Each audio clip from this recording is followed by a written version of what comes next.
जी बिल्कुल, ही 3 one day matches से बदल सीरीज है जी पाकिस्तान ऐं ऑस्ट्रेलिया की टीम विच में अॼु मेलबर्न में खेॾी वई। दिलचस्प ऐं सख़्तु मुक़ाबिलो ॾिसण में आयो ॿिन्ही टीमुनि विच में। हालांकि जॾहिं पाकिस्तान टीम पहिरियों बैटिंग कई त उन वक़्तु पाकिस्तान जी टीम सिर्फ़ 203 रन स्कोर करे सघी 46.4 ओवर्स में। त उन वक़्तु इहो महसूस थी रहियो त शायदि पाकिस्तान जी टीम खे वन साइडेड शिकस्त मिलंदी, पर पाकिस्तानी बॉलर्स तमामु सुठी कारकर्दगी जो मुज़ाहिरो कयो ऐं हिन मैच खे फाइटिंग वारे अंदाज़ में एंड ते पहुचायो। पहिरियों ॻाल्हि कजे बैटिंग जी, त पाकिस्तान जी जेकी बैटिंग लाइन हुई उन कहिड़ी कारकर्दगी जो मुज़ाहिरो कयो। त मजमूई तौर ते अब्दुल्ला शफीक ओपनर हुन 12 रन जी इनिंग खेॾी, साइम अयूब 1 रन स्कोर कयूं, बाबर आज़म 37 रन कयूं, मोहम्मद रिज़वान 44 रन स्कोर कयूं, कामरान गुलाम 5 रन स्कोर करे सघियो, सलमान अली आगा 22 रन जी इनिंग खेॾियो, इरफान खान न्याज़ जंहिं पंहिंजी पहिरीं डेब्यू मैच खेॾी 24 रन, शाहीन शाह अफरीदी ऐं नसीम शाह 40 रन जी इनिंग खेॾी। त अहिड़ी तरह सां पाकिस्तान 203 रन स्कोर कयूं ऐं 204 रन जो टारगेट जेको उहो ऑस्ट्रेलिया जी टीम खे मिलियो।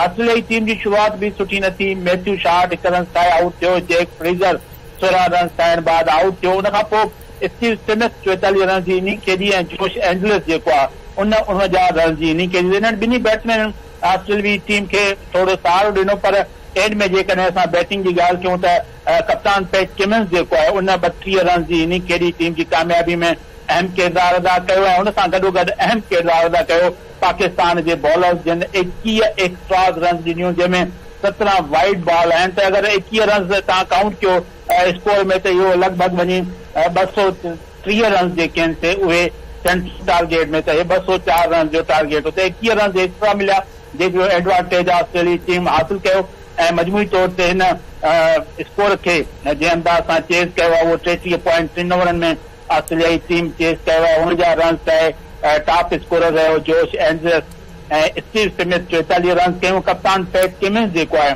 उन 32 रन जी इनिंग खेॾी। पाकिस्तानी फास्ट बॉलर बि तमामु सुठो कमबैक कयो ऐं कोशिशि कई हिन मैच में कामयाबी जी, ख़ासि करे शाहीन शाह अफरीदी 3 विकेटूं हासिल कयूं। हारिस रऊफ़ कास्टली बॉलर थियो, पर उन बि 3 विकेटूं वरितियूं, जॾहिं त नसीम शाह ऐं मोहम्मद हसनैन जे हिसे में हिकु विकेट आई। त मजमूई तौर ते तमामु दिलचस्प ऐं सख़्तु मुक़ाबिलो ॾिसण में आयो, पर मजमूई तौर ते जेकर ॾिठो वञे त वन साइडेड मैच आहे, छाकाणि जो सिर्फ़ु 33.3 ओवरनि में 8 विकेटुनि जे नुक़सान ते ऑस्ट्रेलिया जी टीम पाकिस्तान खे शिकस्त ॾेई 3 मैचिस ते बदल सीरीज़ में ॿुड़ी जी भेट में 1 मैच जी वाज़े बरतरी हासिल करे वरिती आहे।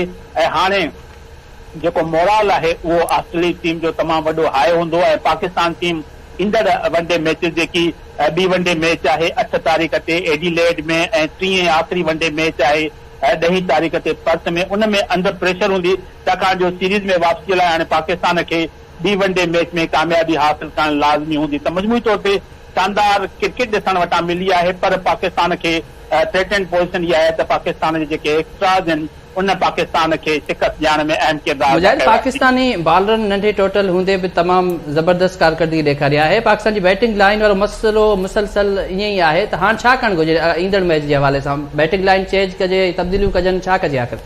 पाण जेको डिस्कस कयोसीं सुबुह उहा ई ॻाल्हि कयोसीं त जहिड़ी विकेट तहिड़ा बॉलर। अगरि हिते असां मुल्तान में पिंडीअ में स्पिन पिचिस ठाहियूंसीं त उते असां स्पिनर बि केॾायासीं ऐं ऑस्ट्रेलिया लाइ असां शुरू खां वठी इहा ॻाल्हि चवंदा पिया अचूं, नाज़िन खे बि ख़बर आहे त ऑस्ट्रेलिया जी जेके पिचिस आहिनि उहे फास्ट विकेट आहिनि, बाउंसी ट्रैक आहिनि।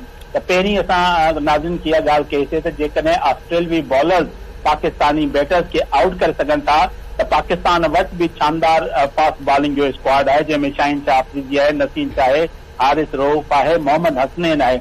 इहे चारई फास्ट बॉलर्स पाकिस्तान जे स्क्वाड में आहे, जंहिं सबबु पाकिस्तान हुननि जा 8 रांदीगर आउट करण में कामयाबु थियो। पर मां चयुमि 21 एक्स्ट्रास, यानी तव्हांजो टारगेट जॾहिं 204 रन हुजे ऐं उते बि तव्हां 21 रन एक्स्ट्रा ॾियो त पोइ मुंहिंजे ख़्याल में अहिड़ी टीम खे कामयाबी हासिल करण जो को बि हक़ कान्हे कुझु। पर पाकिस्तानी फास्ट बॉलर शानदार कोशिशि कई आहे हिन मैच में कामयाबी हासिल करण जी। मां ॿुधायां त वेकअप कॉल आहे ऑस्ट्रेलिया जहिड़ी मज़बूत टीम लाइ त तव्हांजे लाइ 204 रन करण बि पाकिस्तान जे अॻियां तमामु मुश्किल टास्क आहे।